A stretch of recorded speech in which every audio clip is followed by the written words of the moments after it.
Bueno, buenos días a todos y bienvenidos a la 7ª edición del Máster en Gestión y Diseño de Proyectos e Instalaciones. Iniciamos hoy con la celebración de la jornada de bienvenida a este evento. Y lo primero que quiero explicar es las razones de la creación de este máster, ¿vale? Este máster, como sabéis, está orientado claramente por las especialidades que tiene a las ramas de la ingeniería de carácter agrícola e industrial.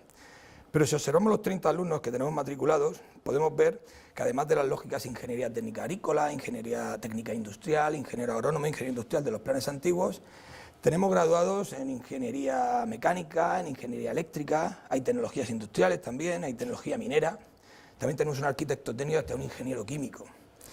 Esto, como veis, demuestra que es un máster que alcanza muchos ámbitos relacionados con la ingeniería y con la arquitectura. Sabéis que los ingenieros y los arquitectos, cuando nos iniciamos en el ejercicio libre dentro del mercado laboral, nos encontramos con un amplio abanico de competencias, pero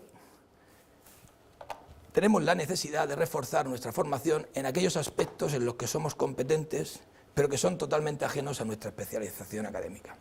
Entonces yo en este caso siempre empiezo explicando un caso mío personal.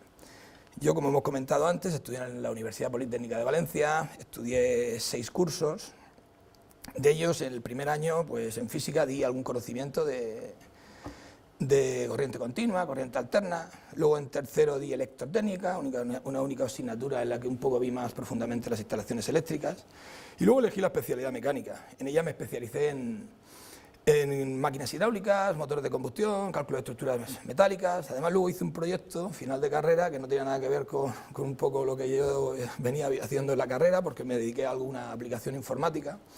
Total, que termino la carrera, termino el título, empiezo a darme a conocer y una de las cosas primeras que me cargan es una instalación eléctrica.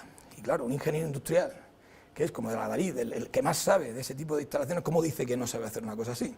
Por tanto, dije que sí, vamos para adelante.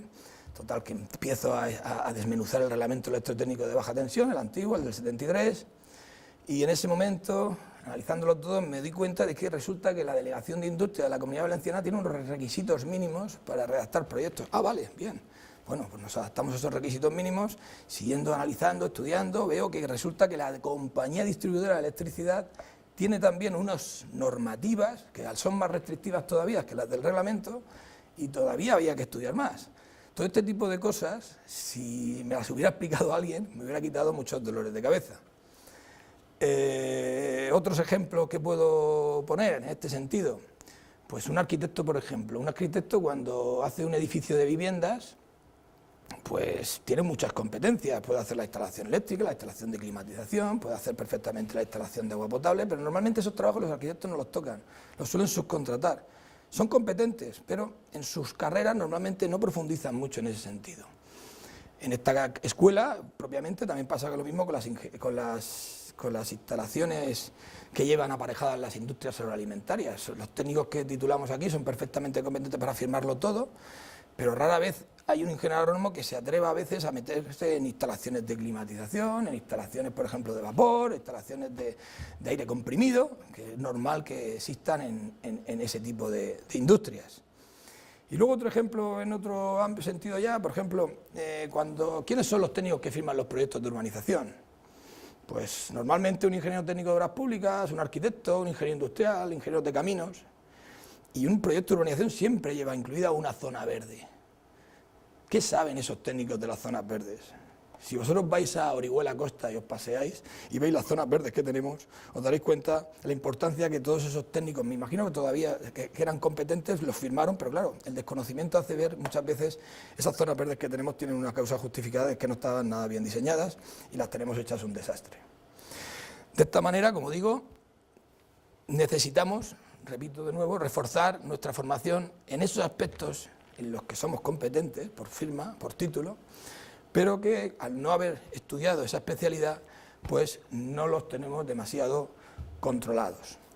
Al mismo tiempo, este máster también está claramente orientado al aprendizaje de la realización de proyectos, ¿vale? La aplicación práctica, lo que debemos conocer para la realización de un proyecto dentro del mercado laboral.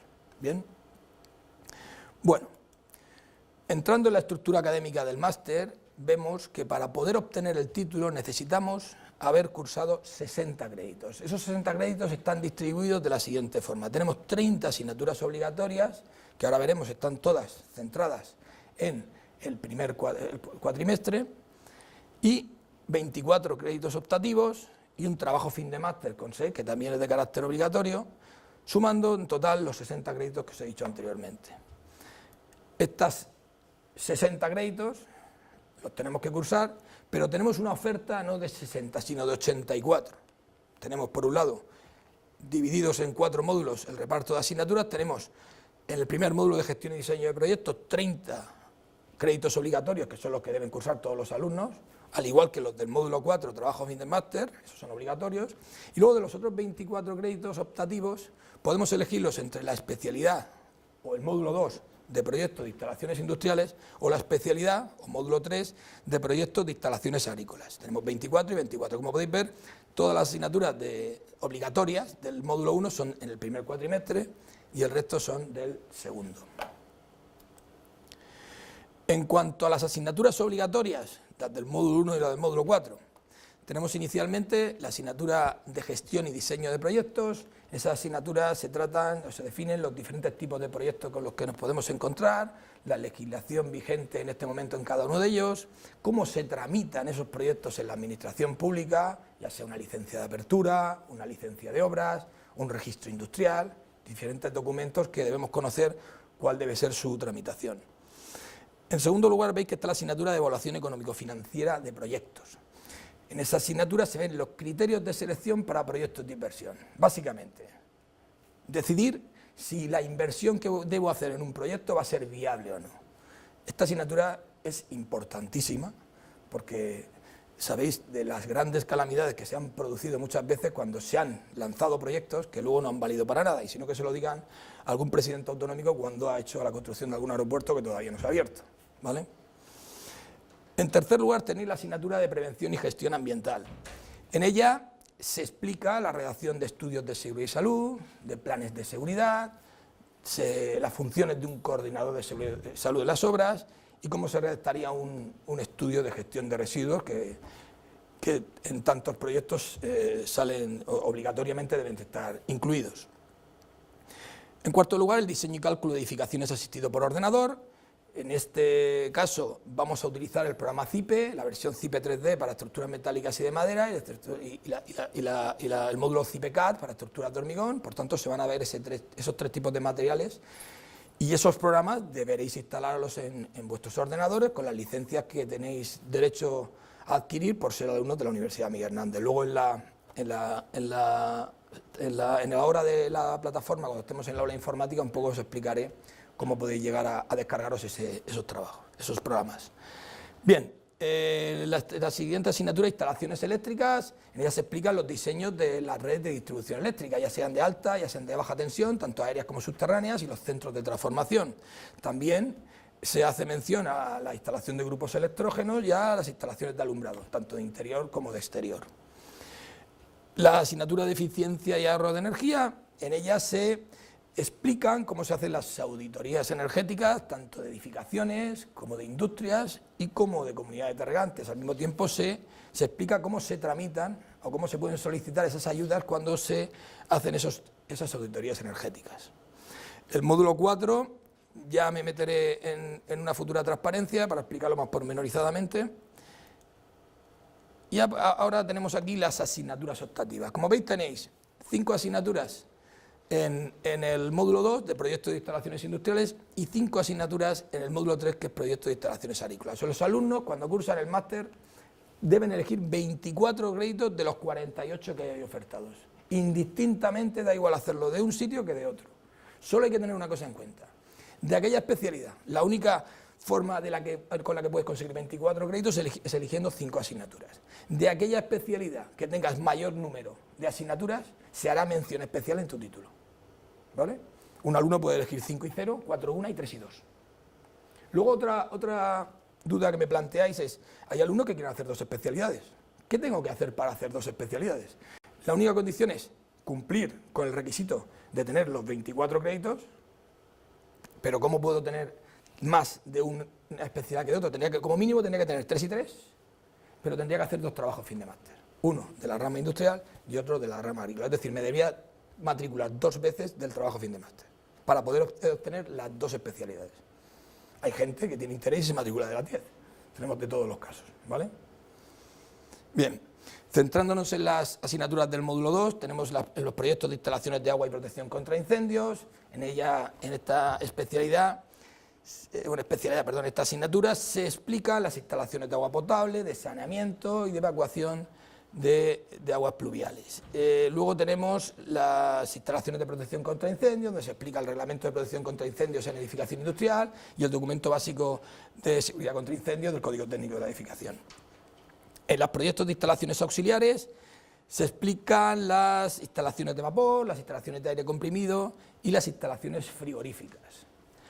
En la asignatura de proyectos de instalaciones de almacenamiento se trata del almacenamiento de productos químicos, combustibles líquidos aplicados a gasolineras, hay un proyecto tipo de gasolinera en esta asignatura, y también las instalaciones de gas. Luego ya en la cuarta asignatura, proyectos de instalaciones de calefacción, climatización y agua caliente sanitaria, está claro de lo que consiste y también se ve su aplicación a la instalación solar térmica.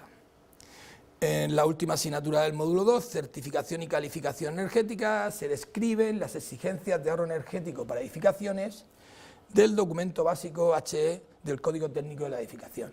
En ellas se explican tanto cómo hacer esos análisis para edificaciones nuevas, con la aplicación HUL, la unificada del LeaderCalendar, como para edificios existentes con la CD3X o C3E, que están suministradas por el Ministerio. Bien, con esto el módulo 2 estaría explicado, nos introducimos en el módulo 3, instalaciones agrícolas. Tenemos la asignatura de proyectos de modernización de regadíos, en ella se estudian los diseños de balsas de regulación, de estaciones de bombeo, estaciones de filtrado, instalaciones de riego, básicamente.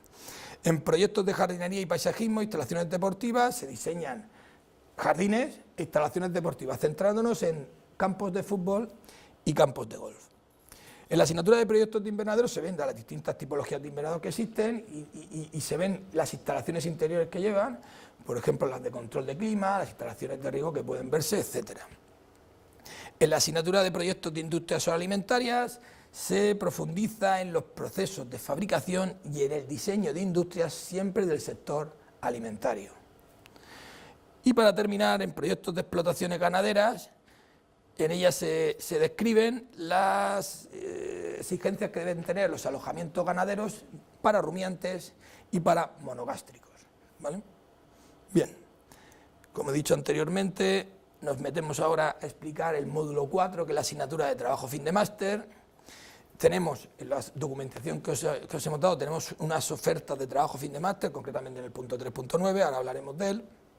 Pero hay que dejar claro cuáles son las fases del trabajo fin de máster. Es una cosa que debéis tener presente desde ya. Primero, ¿cuándo puedo presentar el trabajo fin de máster? Siempre que tenga aprobadas por lo menos el 50% de las asignaturas. No debemos tener el concepto antiguo de que debo tener todas las asignaturas terminadas para presentar el trabajo o el proyecto fin de carrera nuestro antiguo.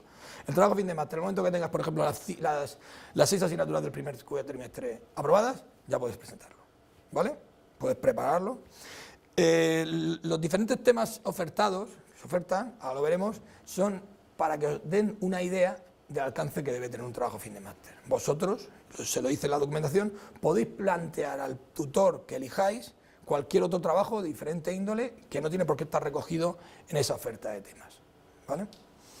Entonces, lo primero es elegir qué quiero hacer. Elegir un tutor, ¿vale? Presentarle un índice, una documentación que hay que presentar que está recogida en el anexo 1 de la asignatura y lo tenéis también en la documentación, en la información general del máster en la plataforma. Lo veremos luego, si queréis, cuando vayamos al aula de informática, pero la tenéis ahí recogida. En ella, lo que debéis redactar es un poco un índice, el título y de qué va a ir un poco.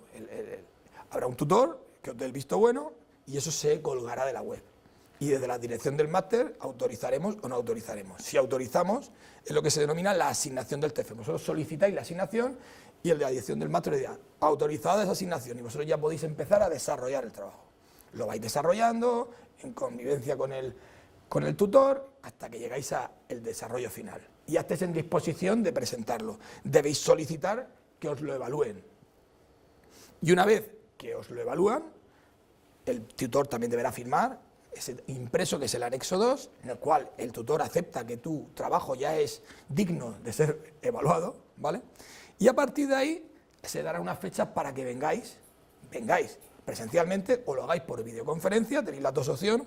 En el modelo 2 hay 2 casilleros que debéis seleccionar si queréis hacerlo presencialmente o por videoconferencia. Normalmente utilizamos el Skype para esas videoconferencias y esas son las fechas que se ponen de referencia para que cada uno en la convocatoria en la que quiera presentarse, ¿vale?, pueda adaptarse. Por ejemplo, un alumno que quiera presentarse en junio, le recomiendo que antes del 5 de mayo tenga ya autorizado el índice para que le dé tiempo a desarrollarlo.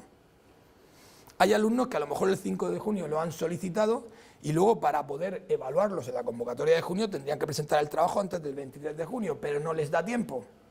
Bueno, esa autorización les valdrá también para la convocatoria de septiembre, incluso para años venideros. No tienen por qué volver a solicitarla, ¿vale? Ese mismo índice, ese mismo trabajo ya está autorizado, ¿de acuerdo? Pues esas son las fechas más o menos orientativas, ¿vale? Evidentemente, las fechas para las cuales tenemos destinadas las exposición y defensa, antes se os deberá comunicar el día y la hora exactos.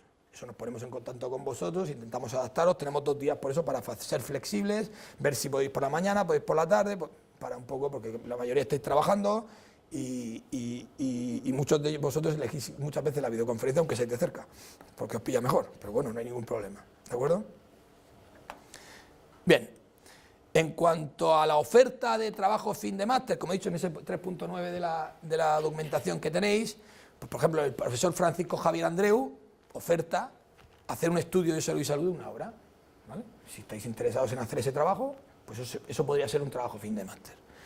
O la profesora Carmen Rocamora Osorio, una instalación de suministro eléctrico en baja tensión para un edificio de cualquier índole, ¿vale? Evidentemente esos edificios pues habría que tener, como he comentado antes, sus requisitos mínimos, tendría que tener su documentación, la misma que se emplearía para presentar un proyecto en la delegación de industria correspondiente. Como digo abajo, los temas ofertados para la realización del trabajo fin de máster son orientativos y los alumnos podrán acordar con los profesores otras tareas que tengan relación con las materias impartidas en el máster. O sea, no tienen por qué ser eso. Eso no es un decálogo que tenemos que adaptarnos. Vosotros sois libres de proponer algún trabajo profesional que podáis estar haciendo en la actualidad, puede ser perfectamente válido. ¿De acuerdo? Bien, luego tenemos las convocatorias de exámenes. Tenéis todas las convocatorias de exámenes del curso 2018-2019. Veis que tenéis la convocatoria de diciembre. La convocatoria de diciembre solo la pueden utilizar aquellos alumnos que han estado matriculados de alguna asignatura en el curso anterior y no la han podido aprobar, ¿vale? Creo que vuestro caso no es ese, porque todos sois de primer curso. ¿Y qué pasa? Tenemos la evaluación continua y la evaluación con prueba única. ¿Qué es la evaluación continua? La evaluación continua es, si vosotros desarrolláis todos los trabajos que hay planteados en la plataforma a lo largo del curso y los presentáis antes de la fecha estipulada, que es el 31 de enero de 2019 para la convocatoria de enero-febrero, podríamos decir, ¿vale? Y si hacéis el examen de teoría, que lo podéis hacer a través de la plataforma, que está estipulado, por ejemplo, de gestión y diseño de proyectos para el 18 de enero de 2019, vosotros os acogeréis a la evaluación continua. Oye, yo no quiero hacer nada de todo eso. Yo quiero venir aquí un día y examinarme de toda la asignatura. Eso sería la evaluación con prueba única, ¿vale? Y tenéis las fechas estipuladas. Si leéis las observaciones, todos los exámenes de teoría de la evaluación continua serán de test. Tendrán una duración de 60 minutos y se realizarán a través de la plataforma virtual de 8 a 9, todos a la misma hora, el día seleccionado. Desde casa podéis hacer ese examen. Cada pregunta de test tendrá 4 posibles respuestas, de las cuales solo una será correcta. Cada pregunta incorrecta quitará un tercio de la puntuación, es decir, 3 mal te quitan una bien, básicamente. Y cada pregunta no respondida no se valorará. Todas las entregas de trabajos de la evaluación continua se realizarán a través de la plataforma virtual. Todo lo debéis colgar en la tarea correspondiente que hay habilitada para ello. Todos los exámenes de evaluación con prueba única, evidentemente eso ya tenéis que venir aquí, porque son presenciales, tendrán una duración de 180 minutos y se realizarán de 10 a 1 en la sala de juntas del Departamento de Ingeniería ubicada en la segunda planta del edificio Orcelis. Todos los exámenes son ahí. Si alguien quiere venir, viene ese día y se le examina de la asignatura entera. El horario y lugar de celebración de las exposiciones y trabajo fin de máster se comunicará después de la fecha de presentación, cuando sepamos la gente que quiere presentarse, ya lo que he comentado anteriormente. Para evitar esas preguntas que tenéis, ¿cuándo se van a sacar las notas? ¿Cuándo no se van a sacar las notas? Cuando, por ejemplo, los exámenes fijados que son 18 de enero, 21 de enero, 23 de enero de 2019, nosotros estamos obligados a presentar las actas en el Centro de Gestión de Campus. Para la convocatoria de enero sería el 20 de febrero de 2019 y para la convocatoria de junio el 8 de julio de 2019. Por narices, antes tenemos que publicarlas, ¿vale? No puede haber alguien que el día 21 de febrero no sepa su nota, pero para que os orientéis un poco, ¿vale? Bien, horario de tutorías. Bueno, tenéis un horario de tutorías, todos los profesores tienen su horario de tutorías en el cual estarán presencialmente si queréis venir o telefónicamente si los queréis llamar. Ahí tenéis los teléfonos. Tenéis dónde está su despacho, hay un localizador, porque para los que no conocéis la escuela, tenéis un programa con la extensión que lo tenéis abajo, el University UMH localizaciones, que en ese sitio metéis en la web y os dice dónde está la localización del profesor, para que os ayude a encontrarlo, sobre todo si venís presencialmente. Si es telefónicamente, pues eso os dará un poco igual, ¿vale? Bien. También hay profesores que tienen Skype. Si estáis habituados al Skype, pues podéis también concertar una cita por Skype, si os es más sencillo. ¿De acuerdo? En algunas asignaturas, como veis, hay varios profesores. Hay, por ejemplo, en Prevención y Gestión Ambiental, hay un profesor que está para atender las dudas que tengáis de las unidades didácticas 1, 2, 3, 4, sería Javier Andreu, y hay otro profesor que sería el que está habilitado para las unidades didácticas 5 y 6, que es Raúl Moral, ¿vale? En función de la unidad, pues le preguntáis a un profesor o le preguntáis a otro. Al mismo tiempo, os animo a que sobre todo utilicéis los foros de las asignaturas, ¿vale? No empleéis los correos electrónicos personales al profesor, porque yo normalmente si me llega algo, yo lo voy a colgar del foro, porque el foro lo que os ayuda es dudas que tenéis entre todos, enriquece la página y al final ayudamos a todos los compañeros con las dudas que planteáis, porque la duda que se le ha ocurrido a uno se le puede haber ocurrido a otro y a lo mejor no lo ha preguntado. Si mandáis un correo electrónico personal, no se produce ese beneficio para todos. Bien, pues esto resumidamente, ya lo completaremos luego cuando vayamos a la plataforma, es un poco el funcionamiento del máster. ¿Tenéis alguna pregunta? ¿Greta? Bueno, ya irán saliendo luego. Pues muchísimas gracias. Ahora os presento Susi. Muy bien, tenemos aquí a Susi Moratalla Motilla, que va a presentar las actividades del Observatorio Ocupacional. Va, por favor.